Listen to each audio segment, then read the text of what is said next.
بیوی میں تیری ہوگی، اسٹے تیرا میں کراؤں گی، لیکن مہینے میں ایک کا دن یا ایک کا رات مجھے تو اس بات کی اجازت دے گا کہ میں اس کے ساتھ گزاروں. تو وہ کیا کرے گا؟ کیا وہ برداشت کرتا ہے؟ کوئی اجازت دیتا ہے؟ وہ اجازت نہیں دے گا. اس نے یہ ہو سکتا ہے کہ وہ رشتہ کرنا چھوڑ دے کہ میں تجھے میری غیرت برداشت نہیں کرتی. تو یارو، خدا کے ساتھ آپ نے کئی رب بنائے ہوئے ہیں اور ان کے آستانوں پر جا کر جھکتے جگاتے ہو. کیا خدا کو اتنی غیرت نہیں؟ اللہ تعالیٰ بڑا غیور ہے. اللہ فرماتے ہیں قریب ہے کہ آسمان پھٹ جائے اور جو لوگ شرک کرتے ہیں ان کو تیس نیس کر دیا جائے، لیکن میرا ایک ایسا درجہ ہے، ان رحمتی واسعت غضبی، میری رحمت میرے غصے کو ڈھانپ لیتی ہے، وگرنہ تمہارے کرتوت تو بہت برے ہیں. اللہ تعالیٰ سے دعا ہے اللہ ہمیں اصلاح کی توفیق عطا فرمائے. شرک کسی صورت میں معاف نہیں.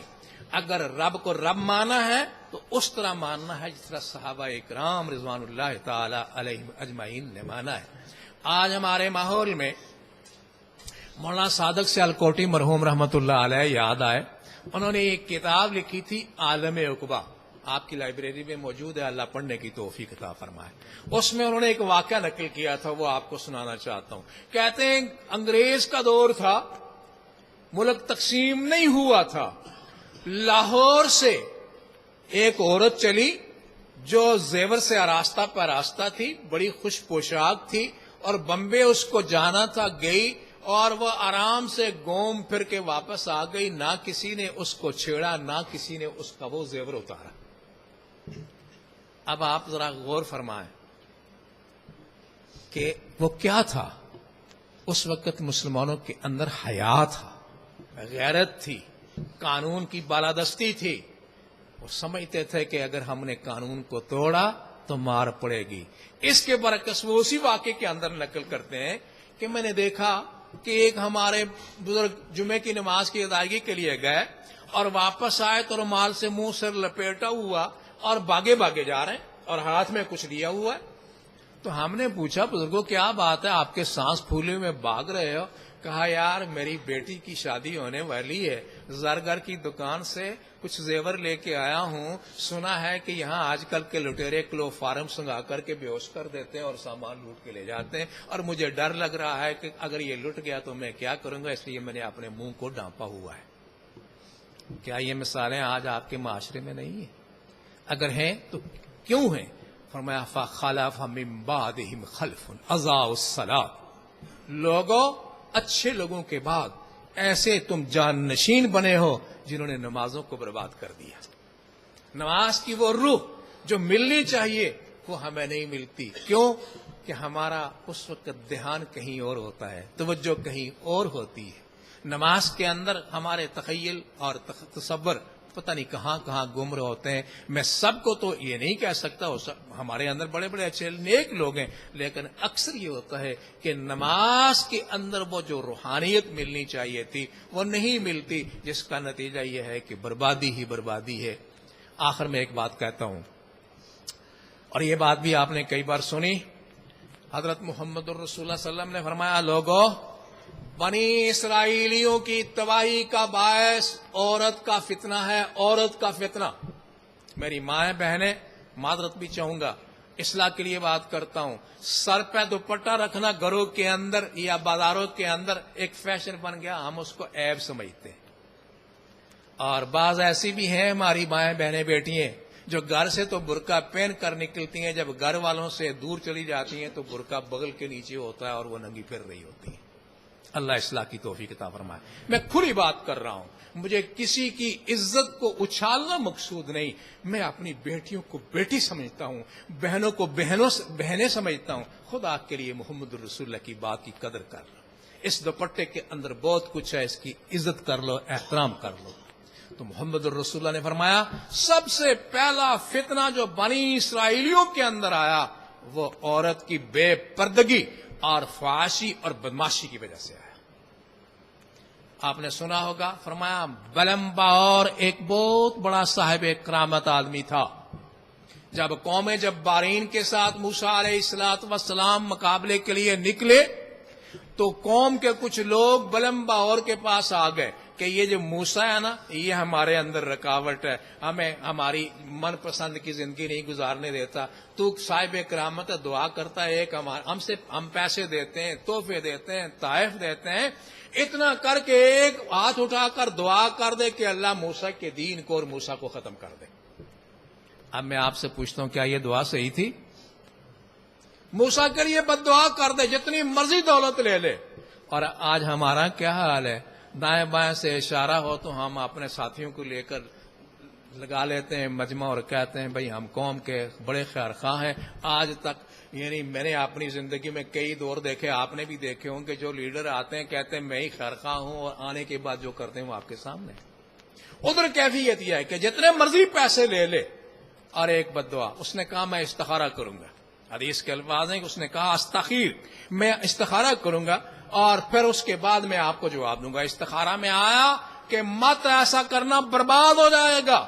اس نے کہا اس بات کی مجھے اجازت نہیں ملی، استخارے میں بھی مجھے روکا گیا، انہوں نے لالچ دیا، وہ لالچ میں پھنس گیا، یہاں تک کہ وہ اپنی سواری پر سوار ہوا، اور بالآخر خلاصہ کلام کے وہ موسیٰ کے خلاف بد دعا کرنے کے لیے جس پہاڑ پر جا کر وہ دعائیں کیا کرتا تھا اپنے اس وقت کے مطابق وہ چل نکلا۔ اب گدھے پر سوار ہے، اب جب قریب پہنچا تو گدھا گر گیا، اس نے گدھے کو اٹھایا اور پھر سوار ہوا، گدھا پھر گر گیا، اس نے گدھے کو بہت مارا۔ محمد الرسول اللہ فرماتے ہیں کہ اللہ نے گدھے کی زبان اپنی قدرت کاملہ سے کھول دی۔ اب گدھا بولا، کہنے لگا بلم باؤ، تیرا بڑا مقام ہے، تیری بڑی عزت ہے، تو نے رب کو رب مانا، موسیٰ کو اس کا پیغمبر مانا، اس لیے تجھے عزت ملی، جو راستہ تو نے اختیار کیا یہ تباہی والا ہے، بربادی والا ہے، ہلاک ہو جائے گا، باز آ جا۔ اور میں خود نہیں رکتا ہوں، اللہ کے فرشتے میرا رخ پھیر دیتے ہیں اور میں گر جاتا ہوں، تو مجھے مارتا ہے، میں نے کبھی تیری حکم کی خلاف ورزی نہیں کی، اس لیے کہ تو اس وقت تک خدا کے حکم کے مطابق چلتا تھا، آج تو خدا کی بغاوت کے لیے چل نکلا ہے، اس لیے میں کچھ نہیں کر سکتا۔ اس نے گدھے کو چھوڑ دیا اور جا کر اس پہاڑی پہ دعا کرنے لگا، اللہ موسیٰ کو کیا کہنا تھا؟ مغلوب کر دے۔ کہتا ہے اللہ موسیٰ اور موسیٰ کے دین کو غالب کر دے اور قوم کا ستیہ ناش کر دے۔ اب وہ جو لے جانے والے تھے وہ ٹھنگے مارتے ہیں، کیا بھئی ہم تو پیسے دے کے لائے تھے تجھے؟ لوہے کے کھٹکتے سکے پہ ایمان کو بکتے دیکھا ہے۔ کہنے لگا کہنا وہی چاہتا ہوں جس لیے تم لائے ہو، لیکن یہ جس کی تھی اس نے کنٹرول کر لیا۔ یہ کس کی ہے؟ ذرا غور کرو۔ رضیت باللہ رب کی ہے زبان، اس نے کنٹرول کر لیا۔ کہنا وہی چاہتا ہوں جس کے لیے آیا ہوں، لیکن نکلتا وہ ہے جو اللہ کو پسند ہے، میری چاہت ناکام ہو گئی۔ محمد الرسول اللہ صلی اللہ علیہ وسلم نے فرمایا انہی باتوں کے اندر اس کی زبان لٹک گئی، اور زبان منہ سے لٹکی اور سینے پر آ کر لگی۔ جس طرح کتا اپنی زبان نکال کر ہانپتا ہے، اس طرح اس نے ہانپنا شروع کر دیا۔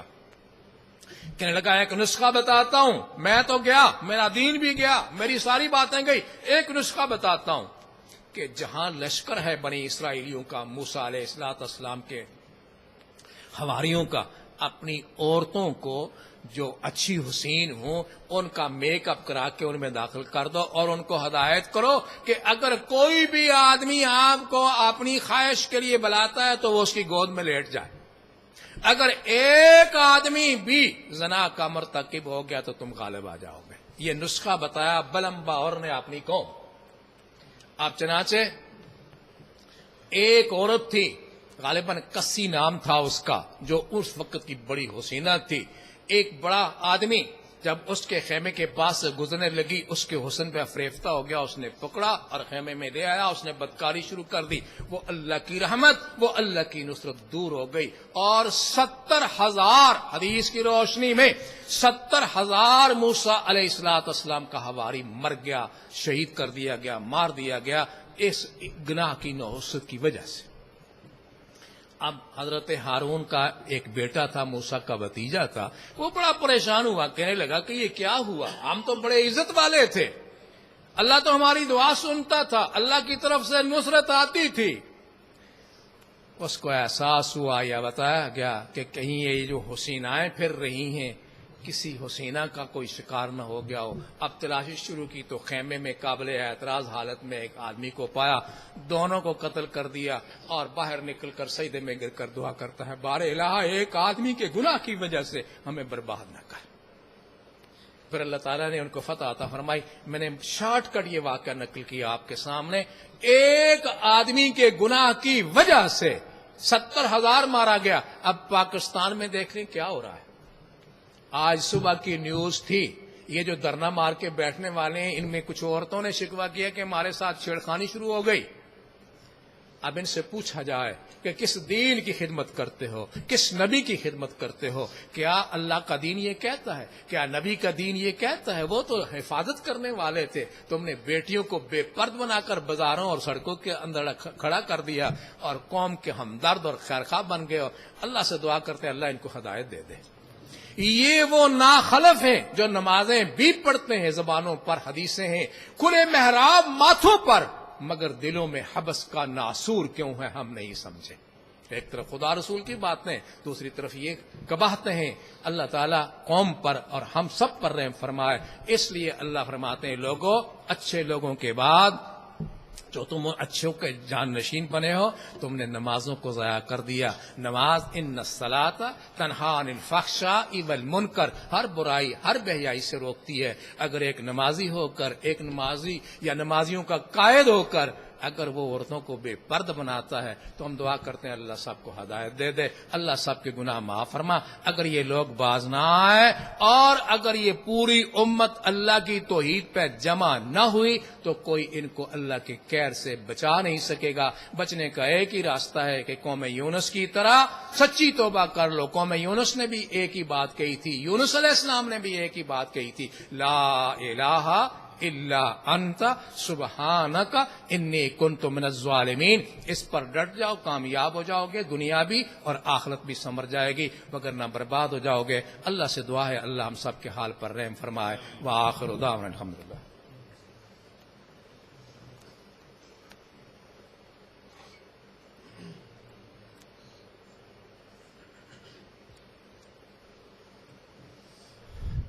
ان الحمدللہ والصلاة والسلام علی رسول اللہ صلی اللہ علیہ وآلہ وسلم.